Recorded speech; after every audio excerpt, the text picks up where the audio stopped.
Hi guys! 'Big boss 9లో' నిన్న night జరిగిన ఎపిసోడ్‌లో 3 ఫ్యామిలీస్ వచ్చాయి. కళ్యాణ్ వాళ్ళ mother, Rithu Chowdary mother and Bharani garu వాళ్ళ కూతురు వచ్చారనమాట.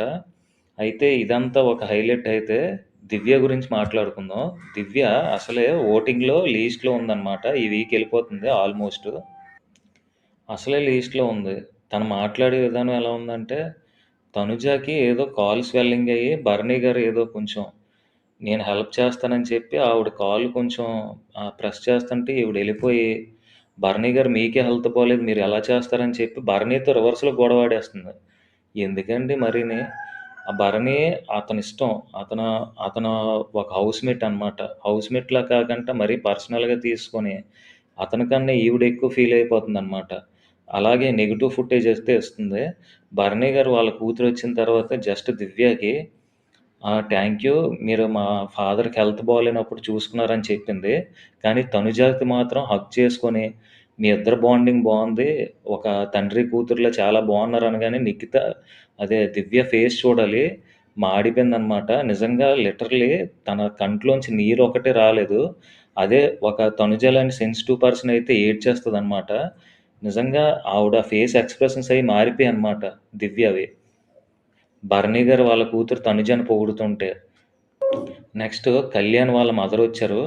ఆవిడ ఇన్‌పుట్స్ ఏమి ఇవ్వలేదు. ఉన్న 15 నిమిషాల్లో ఒక నిమిషం ఆల్రెడీ సంజన గారికి త్యాగం చేసేసాడు మనవడు.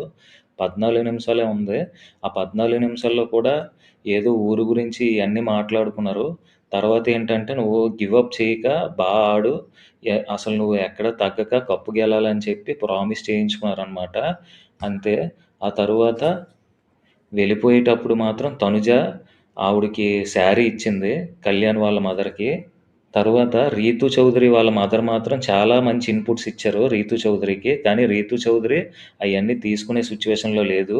"నువ్వు గేమ్ ఆడు మిగతాయన్నీ ఎందుకు చేస్తున్నావు" అని చెప్పి తిట్టింది ఒక విధంగా. తర్వాత ఎమాన్యుయల్ నీకు అప్పజెప్పాను కదా! నువ్వు చూసుకోవట్లేదని చెప్పి ఎమాన్యుయల్ మీద కూడా చిన్నది మాట్లాడిందావిడ.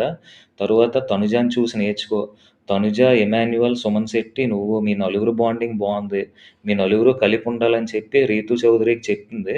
కానీ రీతు చౌదరి అయన్నీ వినే పొజిషన్‌లో లేదు. వెళ్ళేటప్పుడు మాత్రం ఆవిడ డైరెక్టర్ చెప్పేసింది రీతు చౌదరికి, "నువ్వు కప్పు గెలవకపోయినా పర్లేదు టాప్ 5లో ఉండు. అలాగే ఈ వీక్ అయినా కెప్టెన్ అవ్వు ఎట్టి పరిస్థితుల్లో" అని చెప్పి అయితే వెళ్ళిపోయిందనమాట. సో, ఇవి గైస్ మెయిన్ హైలైట్స్ అన్నీ నిన్న ఎపిసోడ్‌లో. ప్లీజ్ నా ఛానల్ నచ్చినట్లయితే సబ్స్క్రైబ్ చేయండి, లైక్ చేయండి. సబ్స్క్రైబ్ చేయడం మాత్రం మర్చిపోకండి. Thank you guys.